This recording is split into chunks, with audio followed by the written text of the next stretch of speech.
Assalomu alaykum YouTube kuzatuvchilarimiz va ustoz aka a'zolari. Kecha mana betonimizni apolavkalarni qotish jarayonlarini ko'rsatgan edik. Betonimizni quyib bildik. Apolavkamizni oldik. Bugun esa ishga turtki jarayonlarini davom ettiryapmiz. Ishga turtki ishlarimizni 11 metrga 3.25 devorimiz bo'larligi.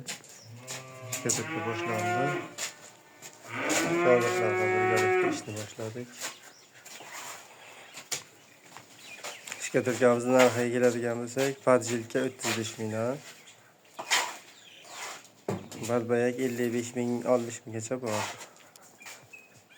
Kimni qiziqtirgan taklif savollar bo'lsa, bizlar javob berishga harakat qilamiz. Savollarimizni bemalol murojaat qilaveringlar.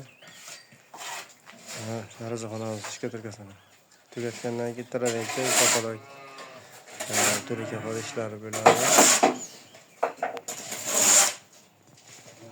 Oxir ustalar va ustalar kanaliga a'zo bo'ling va yangi videolarni ko'rishni davom etingizlar.